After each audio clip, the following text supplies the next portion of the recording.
Hi everyone, আজকে আমরা এই ভিডিওতে আলোচনা করব মাধ্যমিক 2025 এবিটিএ টেস্ট পেপার এর জিওগ্রাফি 57 পেজ 57 পেজের প্রশ্নের সেটটির সমাধান আমরা এই ভিডিওতে করব।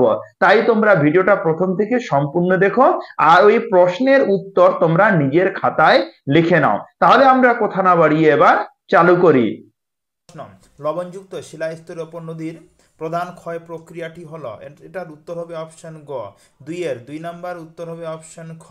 3 নাম্বার 3-এর উত্তর হবে অপশন গ। 4 নাম্বার 4-এর উত্তর হবে অপশন খ। 5 নাম্বার 5-এর উত্তর হবে অপশন ক মিথাইল। 6 নাম্বার উত্তর হবে অপশন ক। 7 নাম্বার 7-এর উত্তর হবে অপশন ক।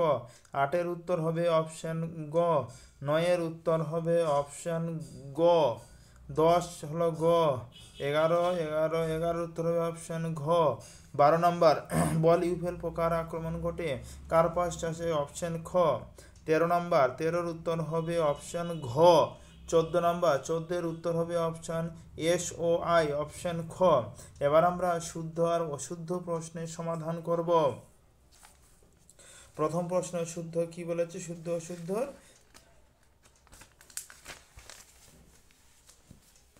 নীলনদের বদি পাখির পায়ের আঙ্গুলের মতো 2 1 1, এটার প্রথমটা হবে ভুল, মানে হলো কি অশুদ্ধ।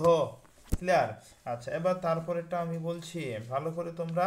আমি আমার টেস্ট পেপার থেকে উত্তরগুলো পড়ছি আর প্রশ্নগুলো আমি আমার টেস্ট পেপার থেকে পড়ছি আর উত্তরগুলো ভিডিওতে শো করাচ্ছি। 2-এর 1 কি বললাম? ভুল। এবার 2-এর 2 কি বলেছে? ভারতের সর্বোচ্চ মালভূমি ডেকান ট্রাপ, এটাও ভুল, মানে অশুদ্ধ। নাম্বার হলো 3।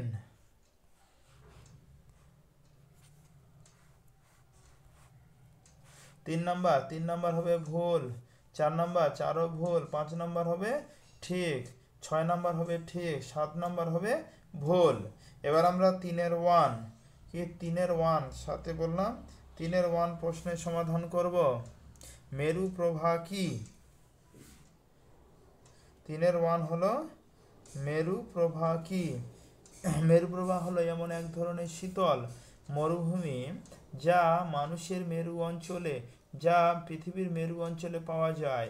এগুলি খুবই শুষ্ক, শীতল এবং বরফে এলাকা যেখানে বৃষ্টিপাত পরিমাণ খুব কম থাকে, তাকে হলো মরুভূমি বলা হয়। আচ্ছা, এবার নাম্বার 3-এর 2 প্রশ্ন দেওয়া আছে। অথবাটা বলা হলো বায়ুচাপ কক্ষ কি? এটা হলো অথবা বায়ুচাপ কক্ষ। বায়ুচাপ কক্ষ এমন একটি বিশ্লেষিত কক্ষ যেখানে বায়ুচাপ কৃত্রিমভাবে নিয়ন্ত্রিত করা যায়। এটি সাধারণত চিকিৎসা, গবেষণা এবং প্রশিক্ষণ উদ্দেশ্যে ব্যবহৃত হয়। এবার হলো 3-এর 2। 3-এর 2 জলচক্র কাকে বলে? 3-এর 2 এর প্রশ্ন লেখা আছে যে জলচক্র কাকে বলে। অ্যান্সার, জলচক্র হলো পৃথিবীতে পানির বা জলের ক্রমাগত ঘূর্ণন প্রক্রিয়া, যেখানে পানি বিভিন্ন অবস্থায় তরল, বাষ্প, ভূপৃষ্ঠ, বায়ুমণ্ডলে এবং স্থলভাগের মধ্যে চলাচল করে। এটি একটি প্রাকৃতিক যা পৃথিবীর পরিবেশকে টিকিয়ে রাখতে গুরুত্বপূর্ণ ভূমিকা পালন করে। এবার 3-এর 2 এর অথবা প্রশ্ন দেওয়া আছে। অথবা জোয়ার ভাটা দুটি কুফল লেখো। জোয়ার ভাটার কুফল নাম্বার 1 ভূমিক্ষয় এবং বন্যা। জোয়ারের সময় সমুদ্রে পানির স্তর বৃদ্ধি পেয়ে কিছু নিচু এলাকা প্লাবিত হতে পারে। 2 নাম্বার পরিবহন সমস্যা। ভাটার সময় পানির স্তর নেমে গেলে নদী এলাকায় যান চলাচল বন্ধ হয়। এবার 3-এর 3 প্রশ্নে আমাদের বলেছে গ্যাসীয় বর্জ্য নিয়ন্ত্রণের উপায়গুলি কি কি? তাহলে গ্যাসীয় বর্জ্য নিয়ন্ত্রণের প্রধান উপায় সমূহ। নাম্বার 1 বজ্র নিরোধক দণ্ড। যে বজ্র নিরোধক দণ্ড এক ধরনের ধাতব যন্ত্র যা উঁচু স্থানে স্থাপন করা হয়। নাম্বার 2 গ্যাস শনাক্তকরণ যন্ত্র ব্যবহার। বাড়ি বা কারখানার উপযোগী স্থানে গ্যাস ডিটেক্টর স্থাপন করেন। এবার অথবা হলো কি বর্জ্য পৃথকীকরণ কিভাবে করা হয়? বর্জ্য পৃথকীকরণ বর্জ্য পদার্থ ব্যবস্থাপনার অন্যতম গুরুত্বপূর্ণ পদ্ধতি হলো বর্জ্য পৃথকীকরণ পদ্ধতি। যেমন জৈব ভঙ্গুর পদার্থ, এর মধ্যে যেসব বর্জ্য পদার্থ অণুজীব দ্বারা সরল উপাদানে বিশ্লেষিত হয় তাদের জৈব ভঙ্গুর পদার্থ বলে। 2 নম্বর জৈব অভঙ্গুর পদার্থ, এটা হলো বিশ্লেষিত হয় না, শুধুমাত্র এটুকুই পার্থক্য। এবার 3-4 ধারণযোগ্য উন্নয়নের সংজ্ঞা দাও। প্রশ্নে কি লেখা আছে, টেস্ট পেপার থেকে আমি পড়ছি কিন্তু, যে ধারণযোগ্য উন্নয়নের সংজ্ঞা। ধারণযোগ্য উন্নয়ন হলো এমন একটি উন্নয়ন বর্তমান প্রজন্মের চাহিদা পূরণ করে ভবিষ্যৎ প্রজন্মের চাহিদা পূরণের যে ক্ষমতাকে না করে এটি পরিবেশ, অর্থনীতি এবং সমাজের মধ্যে ভারসাম্য রক্ষার উপায় জোর করে দেয়। এবার অথবা 3-4 অথবাটা করানো হয়নি। এবার 3-5 প্রশ্ন দেওয়া আছে, ধাপ চাষ ও ফালি চাষ বলতে কি বোঝো? ধাপ চাষ হলো ঢালু জমিকে সোপানের মতো স্তরে ভাগ করে চাষাবাদ করার পদ্ধতি। এটি পাহাড়ি ও ঢালু এলাকায় মাটি ক্ষয় রোধ ও পানির নিয়ন্ত্রণের জন্য ব্যবহৃত হয়। এবার ফালি চাষ হলো ঢালু জমির সাথে সমান্তরাল রেখা বরাবর ফসলের সারি লাগানো পদ্ধতি। এর মাধ্যমে পানির গতিপথ ধীর হয় এবং মাটির উর্বরতা ধরে রাখা হয়।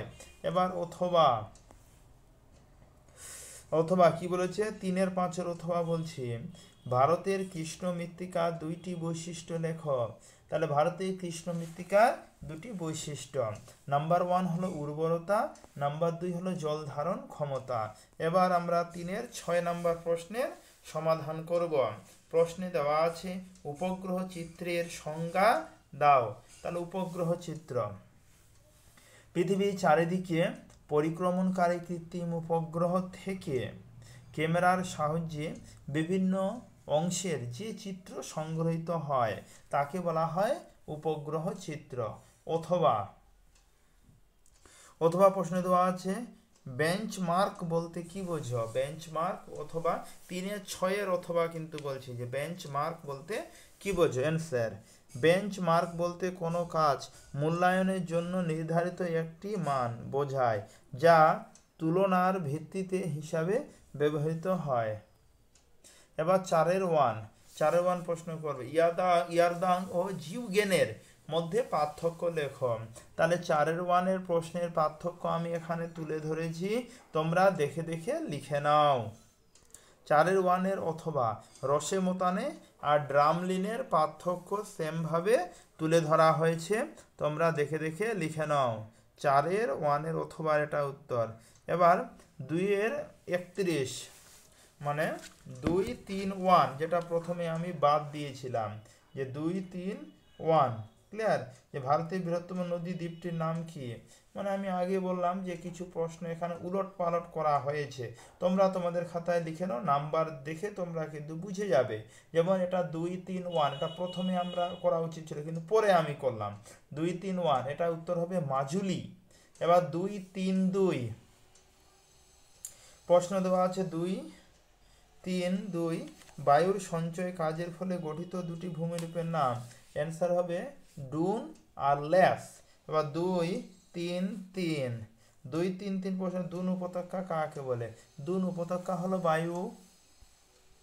বায়ু দ্বারা সঞ্চয়িত, দুন উপত্যকা হলো বায়ু দ্বারা সঞ্চয়িত বালি মাটির ফলে গঠিত, একে দুন উপত্যকা বলে। এবার 2-3-4 প্রশ্ন বলছে ভারতের 2-3-4 প্রশ্ন হচ্ছে ভারতের মহাকাশ গবেষণা সংস্থার নাম কি? অ্যান্সার হবে ভারতের দ্বিতীয় মহাকাশ গবেষণা সংস্থার নাম হলো ISRO, Indian space research organisation বা ইসরো। এবার 2-3-5 ই ওয়েস্ট কি? ই ওয়েস্ট বর্জ্য বলা হয় বা ই ওয়েস্ট কি? তাহলে অ্যান্সার ই ওয়েস্ট বা ইলেকট্রনিক পুরনো মোবাইল ফোন, টিভি, ফ্রিজ এবং অন্যান্য বৈদ্যুতিক যন্ত্র, এগুলি সাধারণত ব্যবহৃত হয়ে যাওয়ার পর নষ্ট হয়ে গেলে ফেলে দেওয়া হয়। এবার 2-3-6 প্রশ্ন লেখা আছে ভারতের দক্ষিণতম বিন্দু কাকে বলে? এটার উত্তর হবে তামিলনাড়ুকে ভারতের দক্ষিণতম বিন্দু বলে। তারপরে হলো বলসন কি? তামিলনাড়ুকে আমরা বলসন বলি। সোনালী তন্তু কাকে বলে? 2, 3, 7। বলসন হলো একটি প্রাকৃতিক, এটা বলসন। এই যে বলসন কি প্রশ্নটা বললাম 2, 3, 7, সরি আগে ভুল বললাম, যে বলসন হলো একটি প্রাকৃতিক ভূগঠনের ধরন যা সাধারণত একটি শুষ্ক হ্রদ পরিগঠিত হয়। এবার 2, 3, 8। 2, 3, 8 কি বলেছে? সোনালী তন্তু কাকে বলে? একটি প্রাচীন তান্ত্রিক গ্রন্থ, জ্ঞান সংক্রান্ত রচনা। এটি সাধারণত তন্ত্র সাধারণ একটি বিশেষ পদ্ধতি শক্তি অর্জনের জন্য ব্যবহার করা হয়। সোনালী তন্তু কাকে বলে? এটা কিন্তু ভুল দেওয়া আছে। 2, 3, 8 এটা হবে না। 2, 3, 8 এটা সোনালী তন্তু কাকে বলে? পাটকে বলে। এটা উত্তর হবে পাট। আমার স্টুডেন্ট ভুল লিখেছে, এটার উত্তর হবে 2, 3, 8 পাটকে বলা হয় সোনালী তন্তু। ক্লিয়ার? তাহলে আমরা এই ভিডিওতে আলোচনা করলাম, এখানে 2 মার্কের, 1 মার্কের আর 2 মার্কের সম্পূর্ণ প্রশ্নের সমাধান আমরা করলাম। এর পরের ভিডিও তোমরা কোন সাবজেক্টে পেতে চাও কমেন্ট করে জানাতে পারো, আমি চেষ্টা করব সেই সেটটির উত্তর করে দেওয়ার। ভিডিওটি দেখার জন্য অসংখ্য ধন্যবাদ।